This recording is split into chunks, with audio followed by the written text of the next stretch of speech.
गाँव डांगरोड में यहाँ चौपाल में मौजूद सभी बड़े बुजुर्ग और मेरे भाई, आप सभी को नमस्कार, अस्सलाम वालेकुम। कई प्रोग्राम गांव में ही हो गए और सारी बातें आपके बीच सबने रखी। अनुज भाई ने बहुत अच्छी तरीके से गांव की पृष्ठभूमि बताई और ये जानकर बहुत अच्छा लगा कि आप लोगों ने हमेशा संघर्ष का साथ दिया। अपने वोट डालने में हमेशा संघर्षशील लोगों को वोट दिया, चाहे परिणाम कुछ भी हो। सब लोग ऐसा नहीं करते। अभी भी कुछ लोग हैं जो ये कहते हैं कि भाई सत्ता को दे लो, सरकार तो वही आ रही है, वही वोट दे लो। लेकिन मैं बस यही कहना चाहती हूँ कि डबल इंजन की सरकार आपने देख ली, लाभ कुछ हुआ नहीं डबल इंजन का।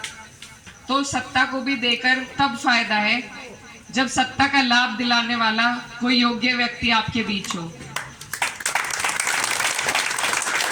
तो इसलिए आप लोगों से मेरा बस यही अनुरोध है कि आप लोग सही चयन करें, ऐसा चयन करें कि आपकी आवाज उठ सके, आपकी लड़ाई कोई लड़ सके, आपके बीच में कोई आता जाता रहे, आपकी परेशानी पूछता रहे। ऐसे व्यक्ति को बिल्कुल ना दे जो वोट लेने के लिए भी आपके बीच नहीं आ रहा, जिसे कदर ही नहीं है आपके वोट की।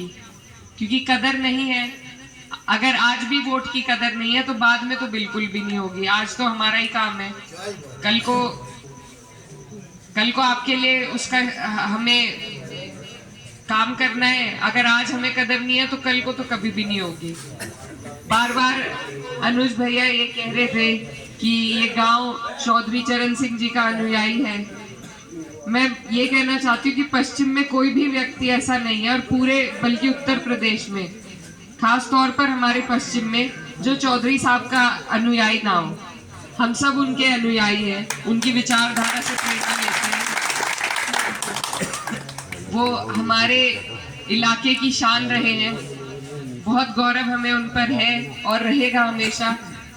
और उनकी जो विचारधारा है वो ही विचारधारा, वो भाईचारे की विचारधारा जो मजगर के रूप में उन्होंने शुरू करी थी, उसमें सभी समाज आ जाते हैं।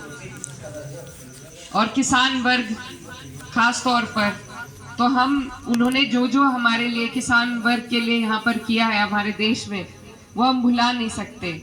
आज अगर छोटा किसान खेती बाड़ी कर रहा है तो ये चौधरी साहब की ही देन है।